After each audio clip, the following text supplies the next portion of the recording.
Though she looked sane and kempt, I had no clue what her intentions were.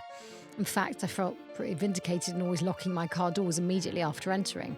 The woman, perhaps seeing I was making no move to exit my vehicle, then told me something no one wants to hear. "Hey!" she shouted. "There's someone in your back seat!" Just beyond the next hallway, I pressed myself against the tile, barely daring to breathe. A shape moved. A figure, tall, lanky, dripping with water, stood at the edge of a pool just beyond my sight. "Do you have someone over right now?" "What?" I asked, my heart skipping a beat. "No, I don't. Why do you ask?" Well, the dog had to go out, and while I was in the yard with him, I thought I saw someone in your front window.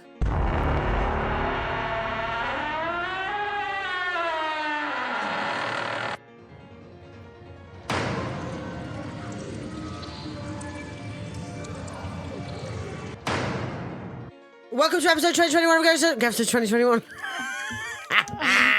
Welcome to episode 121 of Ghost Hunts with me, Hannah Big and me, Susie Priest. Is that still giving you the ick? Yeah, hate it. And 1-to-1.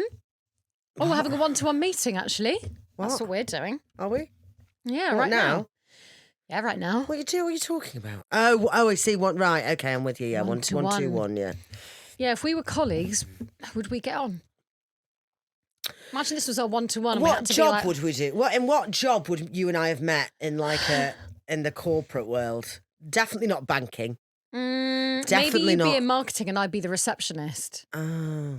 And we'd both be like, "Oh God, they do my head in." Yeah, here." I'd be like, these fucking pricks. Should we start a podcast? Yeah, yeah. I feel like whatever life we would have always gone for. Should we just start a pod? Yeah, shall we? Should we ghost pod? Yeah. Do you know what I mean? How are you? Well, my hair's blonder, isn't it? It is blonder, yes. we are becoming the same. We are becoming the same. You My want, roots you are want very a bad at the wave. minute. I've want a now bit of a got wave. blonder. We are going to end up morphing into the same human And being. that's fine. That's fine. It's inevitable. It's inevitable. Yeah. I suppose nothing's changed because we're recording straight after the other one. I will say that I got massaged into a coma. Oh, lovely. Yeah. But Love a like, massage. so I go to this lady, lady. she does my facials, Yeah. and she's really great, absolutely love her. But she's got this like magic touch, like I don't know what it is. I think it's lymphatic drainage, right? So she really goes in on like pressure points, and she's moving around the lymphatic. Yeah, I love that. Yeah. And honestly, like I got home, and I went to bed at 9:15. Yeah. That's not right, is it? Well, after when me and so Adam went to the dizzy. spa and we had a massage, our dinner wasn't until 9 o'clock. We weren't booked in and we had this at 5. We just went back and slept. And I got up, didn't put any makeup on. I shoved some clothes on and I was like, I just want to stay in bed. Yeah. I don't even want to go for dinner. It's massage that does that, isn't Yeah, it? She it's did a so whole good. like at the back of my head, these pressure points, and she's like Lovely, properly going in. Oh, yeah. And like really pressing in, and then like my face and then shoulders. And I was like, I absolutely was like, Yeah.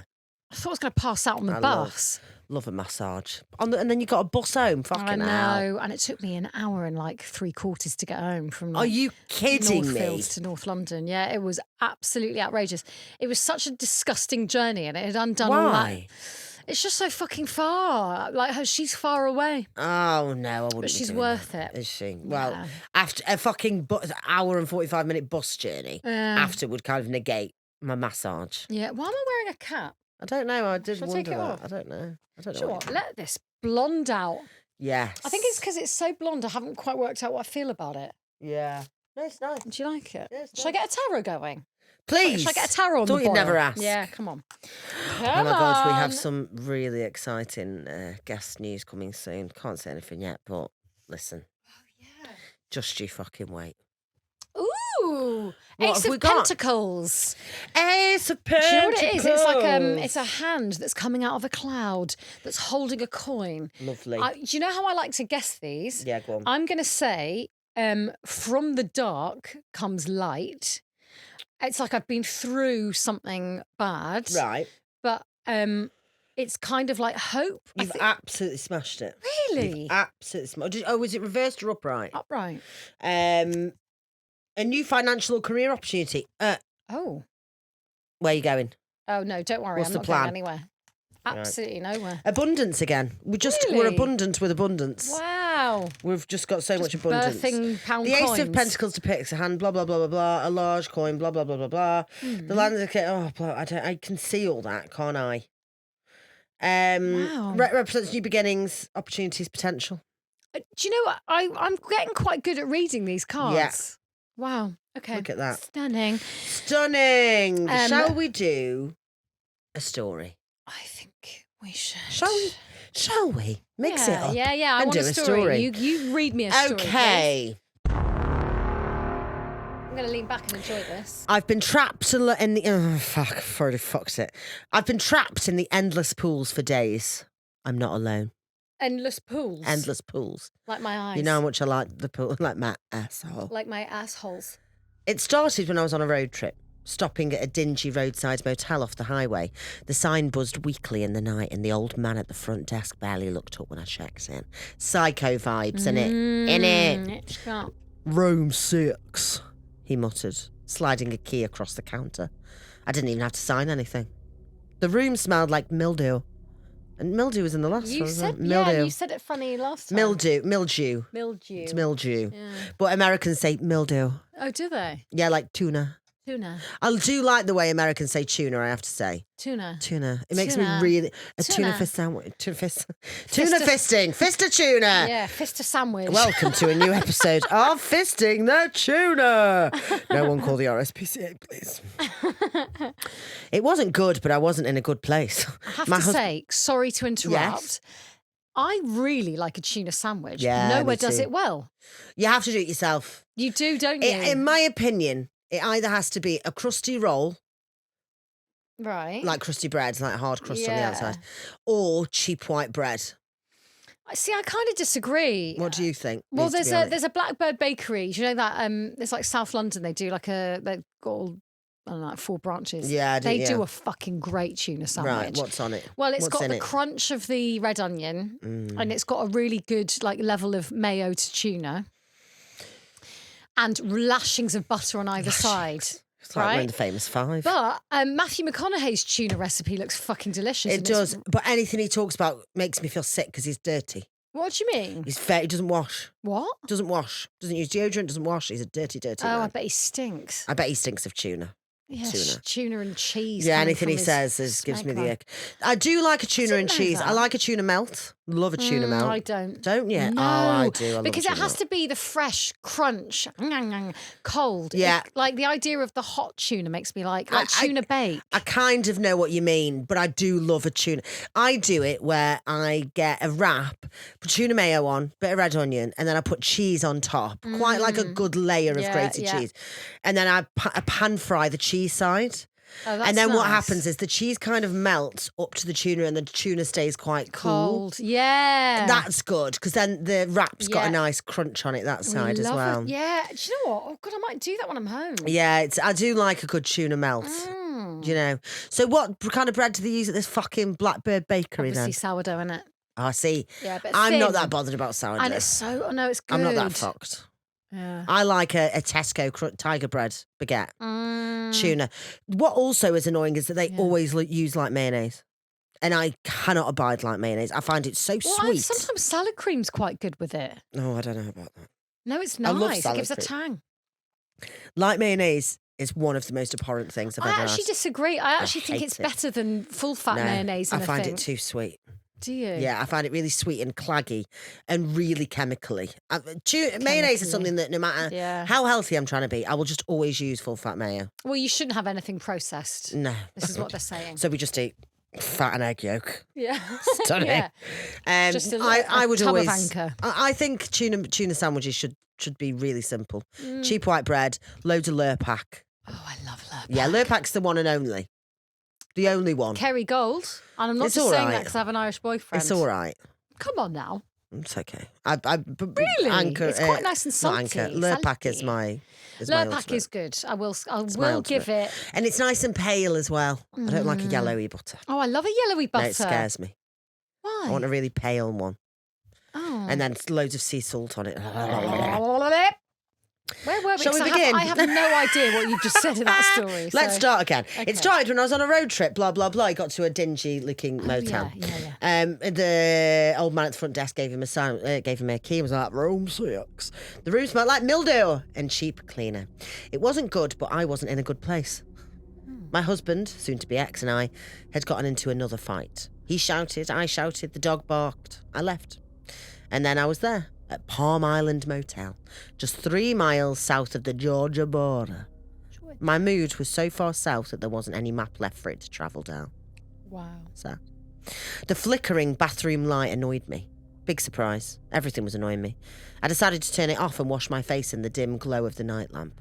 I turned the tap and fell. Not onto the grimy motel tiles, not onto anything solid, just down. I woke up just like me the other day when I fell off my train. Yeah. Fell off my train. I woke up on my back staring at a ceiling lined with flickering fluorescence. The air was thick with chlorine. When I sat up, I realised I was lying on smooth, damp tile, inches away from a shallow, still pool. It stretched out infinitely. The water was the most picturesque shade of blue, cartoon blue almost. The air was humid, pressing against my skin, and as I sat up, I realised that stark white walls surrounded me. Hello? I called out. My voice echoed into nothing. Holy shit, what the hell just happened? There was no answer. No doors, no windows, no signs of life. I started walking. The walls formed a maze around me, leading to more pools, more tiled corridors, more silence. I've never been more afraid in my life. I don't know, there's something really creepy about clinical white walls that you just don't know what it is. I don't know how long I wandered before I saw the sign that I wasn't alone. A ripple. The water in one of the distant pools shuddered, just for a moment, before going perfectly still again. My pulse pounded as I scanned the empty halls. Nothing, just the endless pools, the buzzing lights. Then I saw them. Wet footprints. Not mine. They led around the corner, disappearing into another room. I didn't follow them. I thought, shit, what if someone else is down here? What if they're not very friendly? It felt like the sort of place where unfriendly people would congregate. Unfriendly things. I should have. Hindsight, right? It's always 2020. That night, if it was night, something whispered my name. Maria. I sat upright. My eyes scanned the small room I'd taken shelter in. White tiles, blue water, bright lights. No one else was there. This isn't funny. My voice shook. I pulled my knees closer to my chest and tried to ignore the grumbling of my stomach. Ron? I don't know why I called out for my almost ex. I didn't really think he was down there. Wherever he happened to be, I just didn't know who else to guess. Silence greeted me. I didn't sleep again that night. It was the start of a habit. I don't sleep much here. I try really hard not to, mostly because someone always calls my name right when I go to sleep. It feels dangerous, but exhaustion gets the best of everyone, and several days, although they felt like years, into being here, I must have drifted off because I woke up to a splash. A deep one.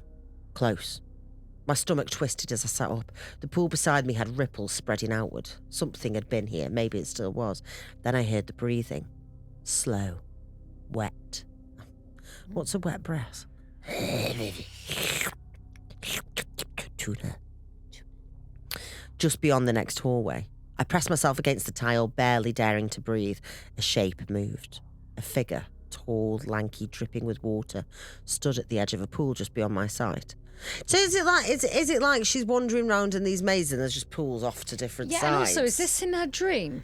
Well, we don't really know because all that's happened is she went into the bathroom of the motel, turned on the tap, and now she's in these pools. And she's been there for ages, for a few days. So assuming she's knocked herself out on the bath it. Potentially, yeah. And now she's in this fucking Now she's in a mad world. dream. Okay, fine. Let's find out.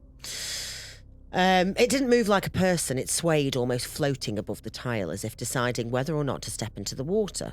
The skin looked almost like wet wax in the bright neon white. The limbs elongated and seemingly jointless.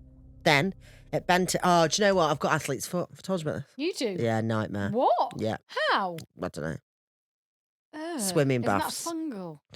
You do like It's a not. swim. Nothing's really. The only thing about it is it's just itchy. There's no like. Oh, and There's you nothing said you as a had result. itchy feet. Yeah, I think it's athlete's foot. Oh, God. Welcome, everyone. Enjoy. Oh, shit. Then it bent at an unnatural angle and disappeared beneath the surface without a splash. I didn't wait around to see if it would come back. That was days ago. I've been moving constantly, keeping my back to the walls, avoiding the water. It's hard. There's not a lot out here other than water, but today I found something new. A metal door, rusted and slick with condensation, stands at the end of a narrow hallway. It's the first thing that doesn't belong here. The only way out. It has to be. I know that it has to be. But I hesitated. There are wet footprints leading up to it, and none coming back. I don't know if I should go in there or stay here and keep hoping the creature doesn't come back. If anyone finds this, remember me, and don't trust the water. Ooh. Do you know what I was thinking a weird about? one. It is weird. I was also thinking about, because we've heard a story recently from someone about an out of body experience that you're kind of you don't really know how you've got there, but it's a lucid dream. And I thought that's maybe the footprints are hers. Oh, yeah, maybe. I find all that really fascinating that you can train yourself to have lucid dreams. Yeah, it's very I interesting. think I've only ever had one once, but not because I trained myself to do it. And I couldn't see myself sleeping. I wasn't looking at my body. I was just able to control. fly over the rooftops or whatever it was. You I could chose make to decisions. do. But it was only for a tiny little bit, and then it went back to normal. And I was like, imagine harnessing that. I know we've probably said it before, but it's apparently when you're in a lucid dream, you ask somebody what time it is, and they lose their minds at you. Really? Like they get really angry, and it's really weird because it's like, why does that happen? Is that because it has to be in your mind? Yeah. So it has to be you making that up.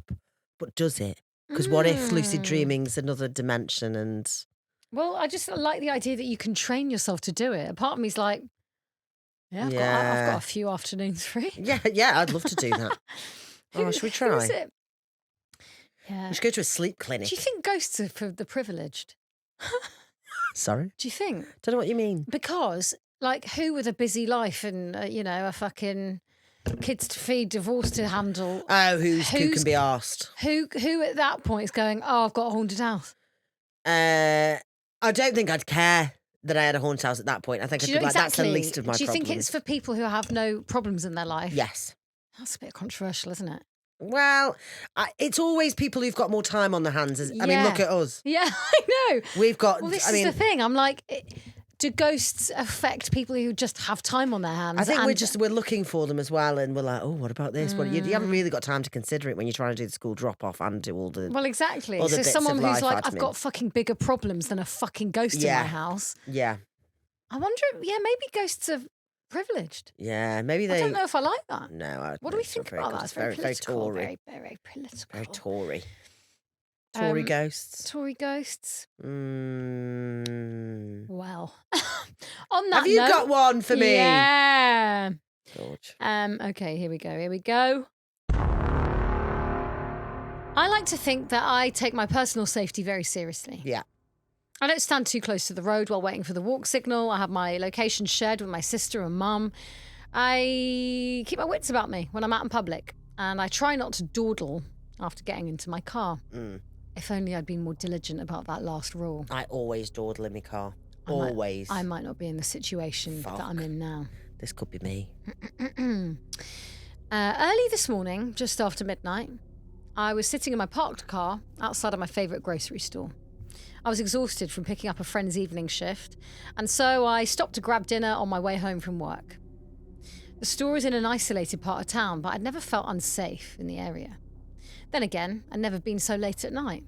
The second I exited the store with my purchase, the old cashier closed up shop for the night and turned off all the lights in the building. For some reason, I did something I never do. I started eating in my car. As a precaution, I try not to linger in isolated parking lots, especially as a young woman who often has to run errands after dark. God, I'm always eating in my car. Yeah, I don't think it's that bad, but fair This play. is America. Maybe it was the hunger, or maybe the fact that due to a recent breakup, my house hasn't felt all that welcome in the past few weeks. Sad. In any case, I was in no rush to return home. I pulled up an episode of The Terror on my phone and settled in to eat. Love that. Episode of the what? The Terror? Oh. I enjoyed a few minutes of blissful peace and quiet before a shout pierced through the night. I looked up from my phone I was surprised to find a woman standing in front of my car, Oh, no, thank you, madam. waving her arms at me. My car was parked right in front of the store, facing towards the building, and there was only a thin sidewalk separating my vehicle from the store's exterior. I hadn't seen her coming at all. It was like she emerged from the brick wall before me. She rounded my car, coming to a stop beside the driver's side window. She then started pointing at the ground. The universal signal for roll your window down. Fat chance, I thought. Though she looked sane and kempt, I had no clue what her intentions were. In fact, I felt pretty vindicated in always locking my car doors immediately after entering. The woman, perhaps seeing I was making no move to exit my vehicle, then told me something no one wants to hear. "Hey!" she shouted. "There's someone in your back seat!" Oh, no. My mouth went dry. Oh, fuck. Time seemed to slow as 1,000 horror movie scenes raced through my head. I could almost feel the piano wire digging into my neck, the barrel pressing into my temple. I undid my seatbelt and prepared to launch myself out of the car. No. Now that the intruder knew I was aware of their presence, would I even have enough time to It's run? a double bluff! Yeah. She's bluffing! With one hand on the door handle, I stole a glance in the rearview mirror. No one there. And I saw No one. Fucking hell. every time. It's your face that Every makes me time. jump. Oh, fuck. My car is a compact hatchback, meaning there is very little room for a person to hide in my cabin. I every single time I get in my car, check the boot and I check the back seats. Do you? Without Good, fail. good. So you should. Shine me torch in. Even in my exhausted state, I would have noticed someone upon looking in the mirror. My terror fading to confusion, I turned around in my seat, surveying the cabin with my own eyes, and confirmed there was no one in my back seat. Yeah. Click. What does that mean? When I turned back around, the woman had taken another step closer to my car.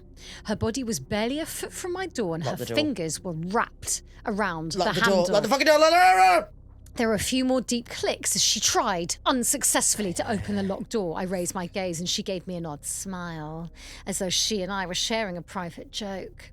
For the first time, using the faint glow of the street lamp, I took a closer look at the woman's face. Her skin was stretched tightly across her skull, making her thin mouth and nostrils appear as though they'd been cut onto her. Her eyes were deep set and ovate, and her teeth seemed both too small and too numerous. Oh, God.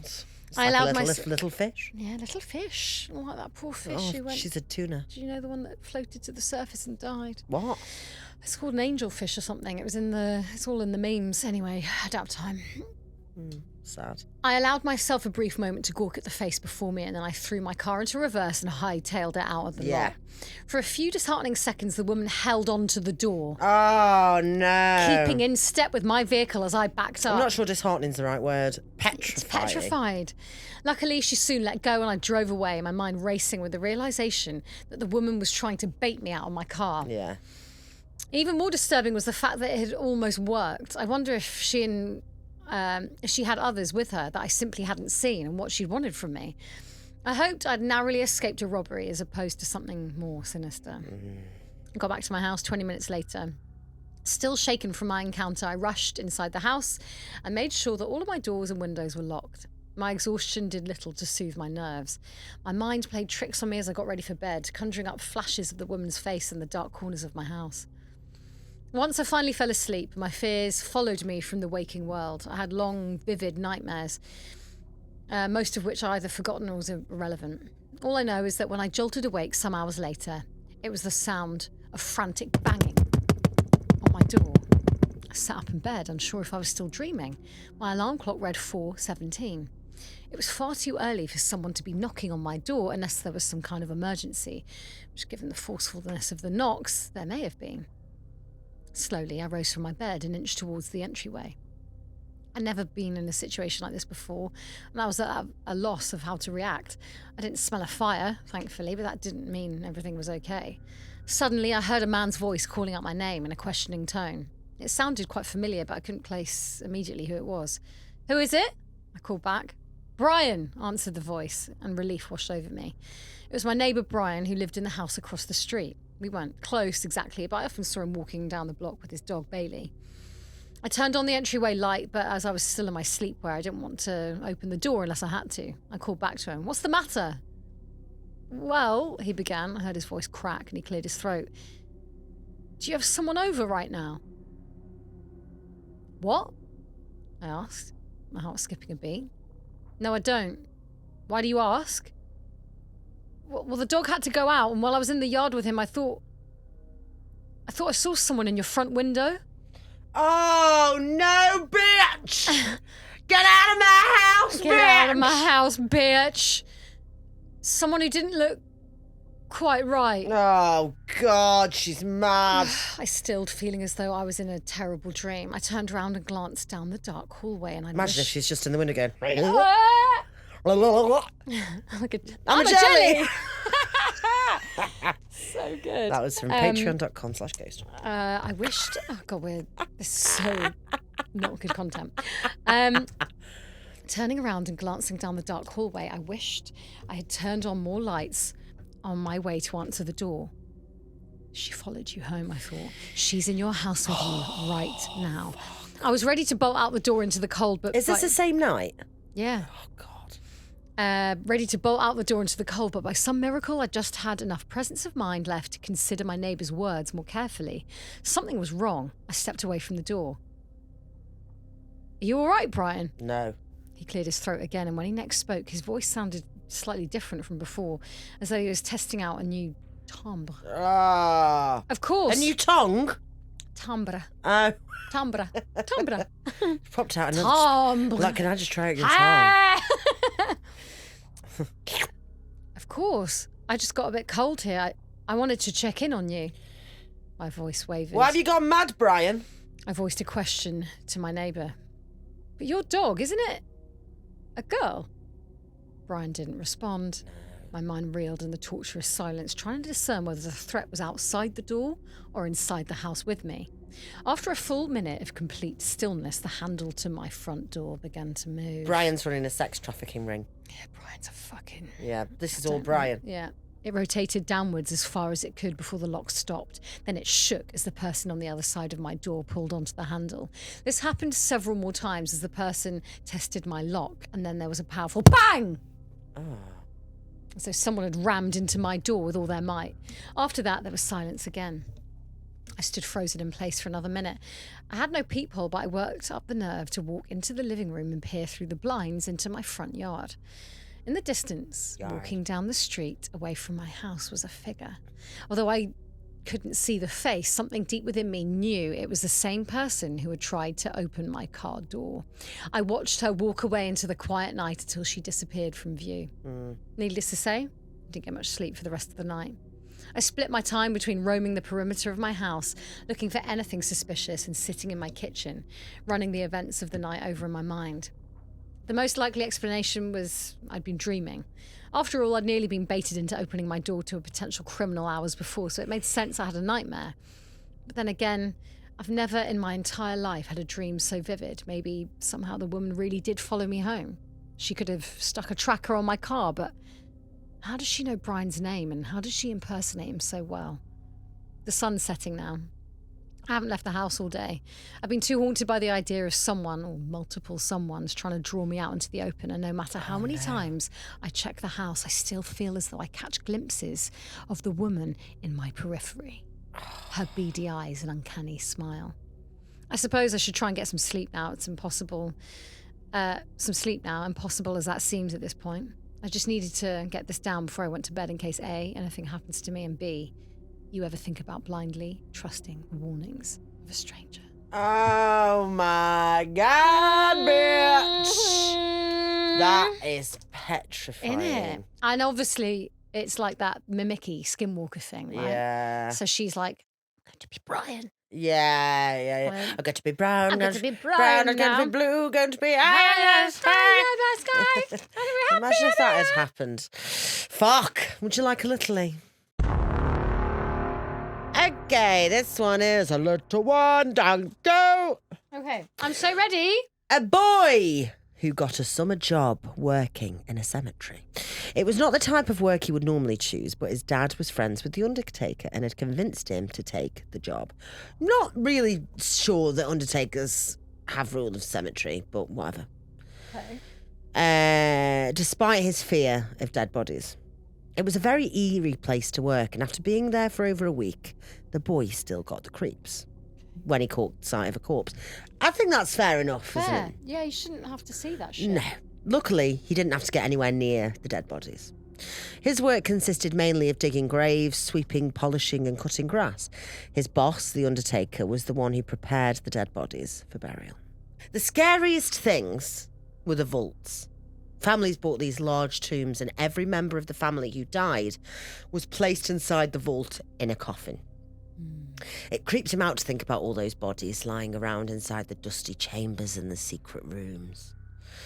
The boy gradually got used to working in the cemetery and everything went well until one evening, the unthinkable happened. What do you think the unthinkable is? They come out of their coffins.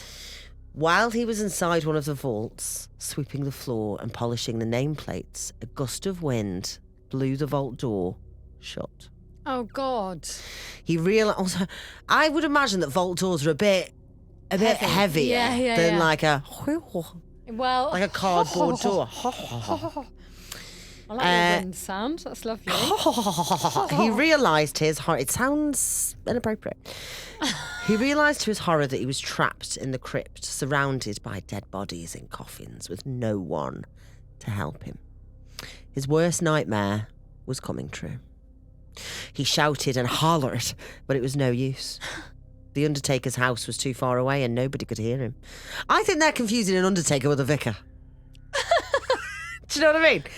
Why would the undertaker live on the churchyard anyway? No. Why would the undertaker have like any? Where you just embalm the bodies. Yeah, exactly, and deal with the funeral, and then you leave. Yeah. You can't be giving jobs away at the cemetery, mate.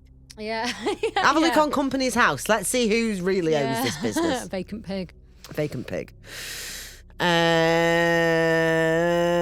As the hours passed, the desperate boy realised that he would have to rely on himself and began trying to think of a way out. There was a small open window high up above the vault door. Unfortunately, it was much too high to reach. Looking around the tomb, he decided that he could use the coffins.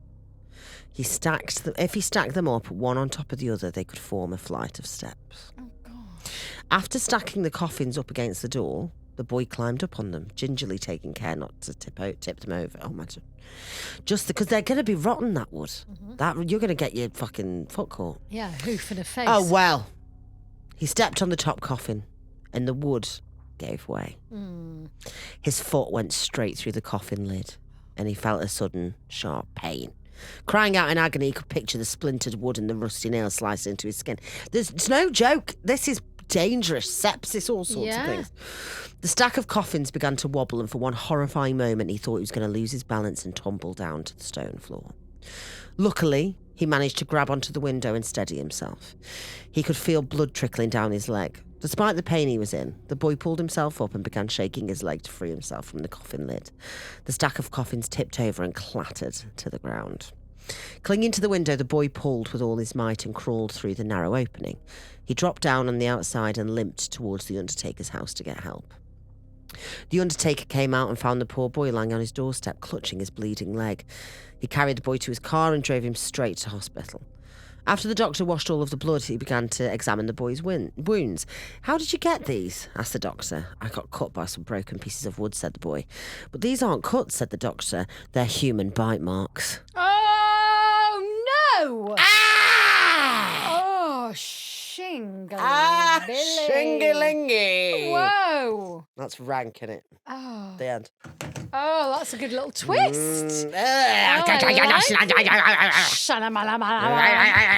We do like that. We do like a little twist. Nash, nash. Nash, nash, nash, nash. Stunning. Thank you. Would you like another? I wouldn't have it any other way. So, let's get into it. My mum is Egyptian and comes from a line of strong Egyptian women. Oh, love that. Her sister, my auntie Dina, is glamorous, she's intelligent, and she's an excellent storyteller. Right.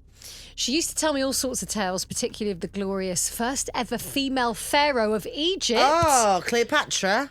Hatshepsut. Okay. I don't even know Coming if at ya. Cleopatra was. Doesn't have the same ring, does it? Hatshepsut coming at ya. I don't even know if Cleopatra was. I honestly, my history is is bordering on offensive. My history knowledge. We need to get an education. Who was Cleopatra? Do you know? She did. She did a bit reign. of- She did she reign. reigned? She did reign. Right. I'm not sure she was a pharaoh though. Isn't that just a king? Mind you, it's probably just men. Fucking men. Tutankhamun. I used to have a weird obsession with Tutankhamun. Did you? It was such a great story though, because of all the curses and like. Yeah, it's great. Yeah, I know. I loved learning about that when I was a kid. How and did the they build them mummy. fucking pyramid? Oh, the mummy's such a good Do you know film. what? I can't wait to watch that again. Brendan Fraser was so fucking. Oh, I can't wait. I'm going to watch it again. I was obsessed with him. Me too. The first ever female pharaoh of Egypt, Hatshepsut, who inspired great artistry during her reign, and she sponsored trading expeditions, bringing gold, ebony, and incense to all her people. She even brought over living myrrh trees. Wow. Myrrh, frankincense, and myrrh.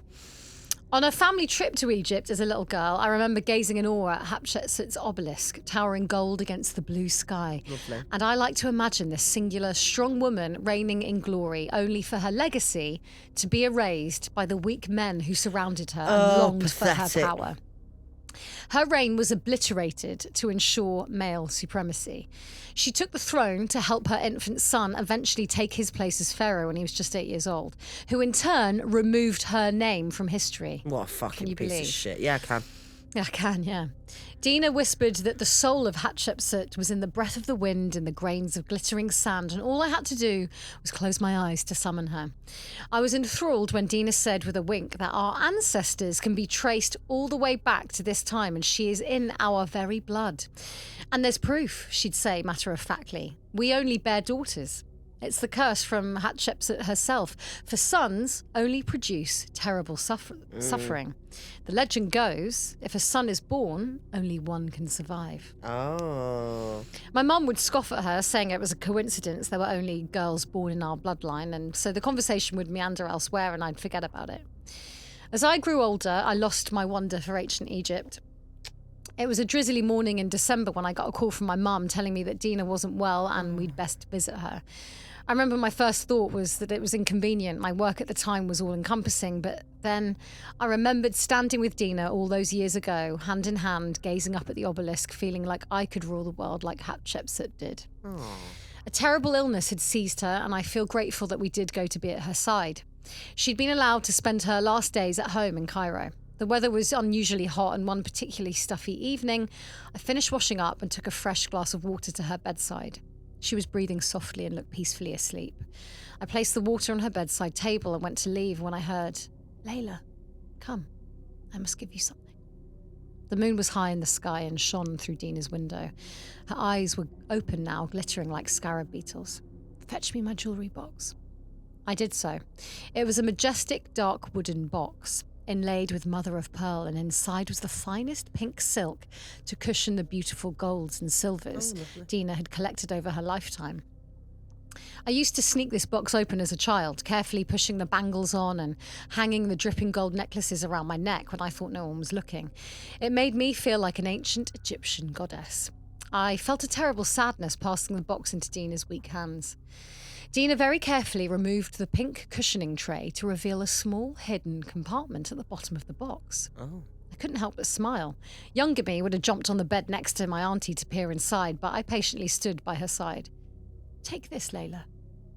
Like a snake slowly rising from the depths, she uncoiled the most delicate gold chain from the bottom of the box. The chain was as thin as a thread of silk, and hanging from it was a beautiful pendant, a delicate gold sign of the Ankh. I was suddenly transported back to the Valley of the Kings, Dina proudly next to me and confiding, "You see this symbol, Layla? Eternal life to the souls of the deceased," she said when I pointed to her necklace.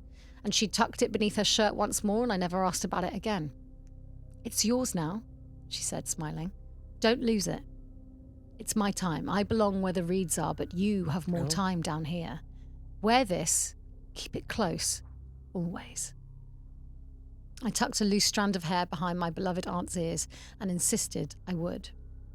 The next morning, Dina had passed away in her sleep, and my world was ever so slightly darker for it. Obediently, I wore the cross-shaped pendant. My mother and I returned to the dull tones of London, and life cranked straight back into gear as if we'd never left.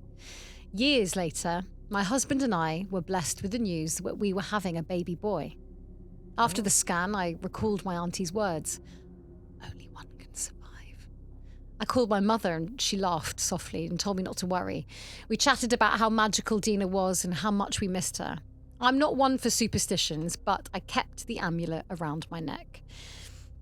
And when I gave birth to our beautiful son, I kept it on still. The years rolled on. I taught Sammy all I could about our past. I took him to Egypt. I told him all about Dina, about the pharaohs laid to rest in Karnak, about the supposed curse and how he was the divine one to break it. On Sammy's 8th birthday, I woke up clasping my throat. I had horrible nightmares of choking to death, of small hands pressing down on my neck. I could hardly breathe. I grasped around my neck. My precious amulet was gone. My panic grew. I instinctively sensed that someone had taken it from me. I never took it off, not once. My husband was staying with his now very elderly father, and it was just my son and me in the house. I stared into the dark bedroom. My heart was hammering. I could make out a shape at the end of my bed. Creepy kid. Mm-hmm. Creepy fucking kid. Fucking kid. Sammy? Oh. I whispered. My son was crouched on the end of the bed, in the dark. His arm was lifted above his head. I noticed something dangling from his hand. He was whispering something. Sammy? I whispered again. The moonlight poured through a crack in the bedroom curtain and caught the delicate gold chain. It was my amulet. Sammy, give that back now. No, Mummy, he said quietly. Our time has come. Oh. His hand was shaking as the amulet danced and sparkled to and fro in the gloom. I stared at him. He looked very pale. Come, sit with me. I ushered him over. You always told me. You said it had to be one of us. The curse. My mind reeled. Sammy, darling, it's an old wives' tale. I'm sorry if I scared you. Let's just forget the whole thing. I can't. I have nightmares. I'm scared, Sammy whispered. He started to fasten the amulet around his neck. I felt my heart darken. He had no right. Give that back at once, I said. Sammy shook his head. I warn you, Mummy's extremely angry. Don't you dare steal my possessions. You're scaring me, Mummy, Sammy said. And with that, he ran from the room. My heart was cold. I felt hatred course through my veins. I had one thing on my mind. Get the amulet securely fastened around my neck or something terrible would happen. Dina warned me to never let it go. I needed it. Where did he go? I ran from my bedroom. Sammy was in the dark hallway clutching the amulet around his neck, and this was my chance. I lunged forward. Sammy leapt away, but my hands clasped the pendant. It was searingly hot. We both cried out in pain. It was as if the amulet had been freshly forged from a furnace. I clung to it with my life and forcefully pushed my son away. He tumbled away from me and I squeezed my eyes shut and held tight to the amulet. Curled on the hallway floor, without thinking, I fastened it around my neck where it belongs. My breath started to even out. My heart rate lowered. Everything was as it should be. I kissed the pendant and I muttered a prayer to Dina, to Hatshepsut. I drew myself to standing. My child's lifeless body at the bottom of the stairs. At the bottom of the stairs stirred nothing within me. I felt great tiredness. Whispers of my ancestors filled my head. It wasn't my time. It was never my time.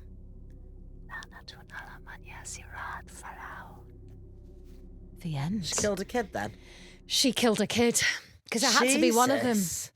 What, her or a kid? Yeah, and he was terrified that was going to happen. So he took the pendant away. Sad. Yeah. That's dark, dark, isn't it? that, really dark. Jesus. I mean, so that's the cursed pendant for you. I do the same. No, I'm joking. Just having a little laugh. So that's not actually a creepy kid story? No, it's not in the end, terrifying. Is it? It's actually... That's Gollum and Mum. That's Mad Mum. Mad Mum. Would you like a creep of the week? Oh, yeah, go on then. Oh, yeah, go on then.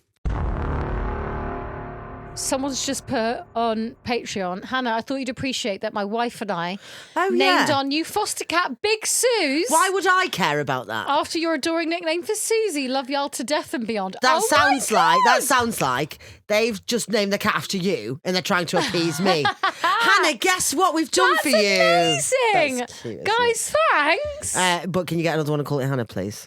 Ah, that's so nice. There's a Big Suze Yes, out great. there. Yeah. Big Suze. Yeah, great. Big Suze. Play this to your cat and see if he, she, they respond. He, she, they. If someone doesn't fucking name a pet after me within the week of this being out, I'm going to be raging. No, that's. No, I'm upset. Oh, she's rattled. She be rattled. I'm offended. Yeah. No, that is. Big Suze is a great name. Oh, can you send us a photo of Big Suze? Yes, actually, please do. Yeah. Oh, cute. I hope it's rank. No, I'm joking. It's that Big Suze cat. Nearly died. Okay, I don't know if we've done this one. Anyway, we'll figure it out. Hang I on. I don't think we have. Cow.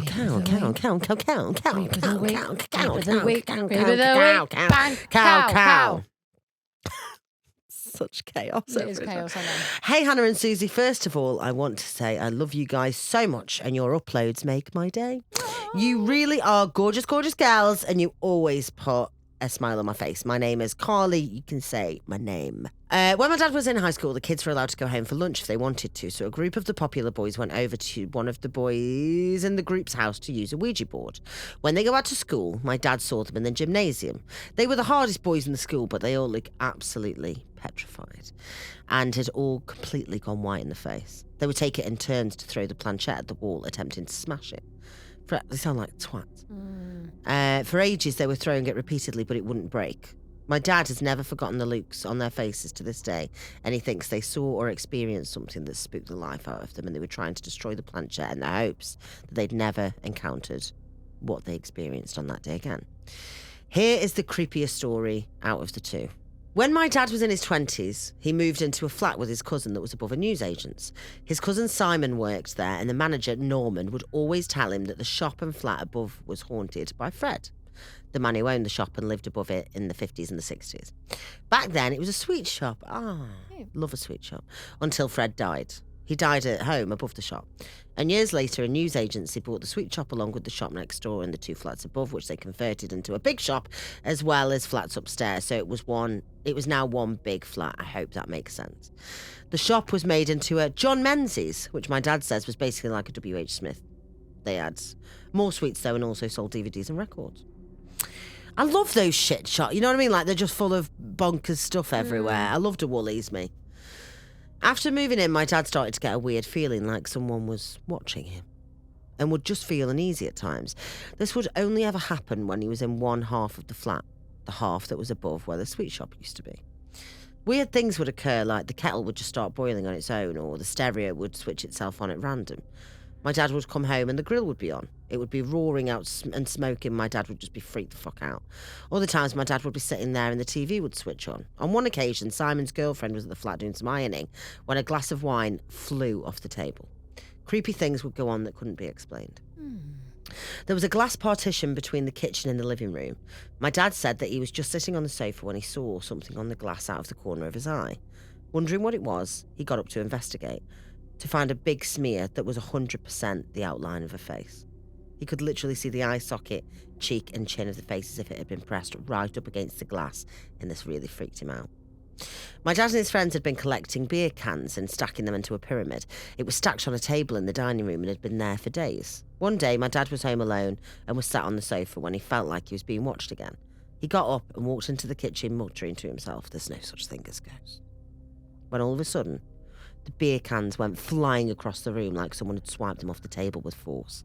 Needless to say, my dad was shitting himself at this point. My dad just wanted it all to stop, so he said out loud, "Fred, I know that you're here and I'm sorry for what I said. I believe that your presence is here and I respect you." And just like that, my dad never experienced anything spooky again. He told his cousin Simon and his friend Liam all about all this, and they just thought that he was getting... he was getting himself at it and imagining it all. And one night they decided to play tricks on him when my dad was home alone. This is me and you. Liam and Simon snuck into the flat and turned off the electric and started banging around in the hallway downstairs. They snuck indoors through the back entrance of the flat and acted like nothing had happened. My dad had lost it at this point and was ready to go to the church and get the priest, so Liam and Simon had to calm him down and confess to him that it was only them messing with him. But they swore that they hadn't done anything prior to that, so my dad believes that everything that happened before was Fred making his presence known. My dad lived there for a while after this, and he would speak to Fred regularly. He'd say, "Good morning, Fred," when he got up in the morning, and "Good night, Fred," when he was going to bed. He began to treat Fred like his flatmate, and I think Fred liked that. I believe that Fred was trying to protect his beloved SweetShop, and once my dad let him know that he respected him and he was content with him living there. Shout out to my dad, Andy, for the story. I'm sorry if this was really long, and I'll actually die if you read this on the pod. Love you so much, Hannah and Big Suze. You're such icons. Lots of love, Carly. Oh, thank you, Carly. That's cute, shout isn't out it? to Andy Shout out for to Andy. getting haunted to fuck. I love that. I like a nice little... It's quite heartfelt. wholesome, It's yeah. wholesome, a little sweet Yeah. shop. Fred's there. I The lads with know. the fucking planchette at the beginning, a separate story. Yeah. Very bizarre. Wow. I quite like when you just hear someone being like, I'm going to reach out, speak to them and be like, no Yeah. more. And Maybe then I should try that at my parents' house. I actually was going to say, like, you could try that. I could just be like, can you all please Please leave stop. us alone? Yeah. Please. Because there is a presence in your house, and scary. I'm convinced. Thank you so much for that. Oh no, I'm gonna do a thing for you. Yes, thank you. Oh, we get haunted, So you don't have to. This week I'm going to do a telepathy with you. Go on then. Go on then. Go on then. Go on then. And it's going to be. Shut your eyes. This is Susie making it up on the spot. Love. I'm going to send you, and to all those people listening, Yeah. a shape. Okay. Right? Because I'm quite intrigued about whether this is going to work. It will be a shape Mm, and it will be a colour. mm. And that's as far as we'll go. So I want you to really focus. Are you going to write it down first? Yeah, I'm going to write it here. For... Yep. I'm going to write it on this piece of paper. When you say shape, are we talking basic shapes or anything? Basic shape. Right. Basic shape, basic colour. I think your primaries. And yeah, I've written it down. And what I'm going to do now is I'm going to everyone listening, I'm sending you the shape. So I'm going to shut my eyes. Yeah. And I can see it. It's floating in my vision. And I'm sending it over to you.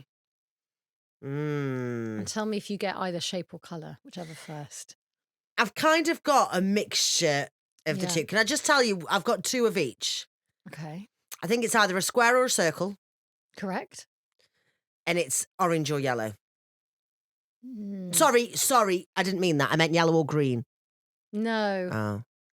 Is it a circle? it's not. Fuck's sake. Is it square? Square. What colour? Shall I try again? Send it to me again. I'm sending you a square. The square is coming over to you. What does green and purple mean orange in it? Okay, really, really focus on the colour. Purple. No, Fuck! What is it? red. Yeah, a red square. Red square. But I think really thought I had that then. I know. Really Well, convinced. when you said, you did say square, so I don't know, did maybe say something square. came through. I got that. Let us know in the comments if anyone got red square. And, Thank you so much. If you want some more content, you know where to get it. It's www.patreon.com/ Ghost Huns. There you go. And there you can get Ghost Hunts bonus You episodes. know it. You know the We'll see you vibes. next time. Bye. See you next time. Bye.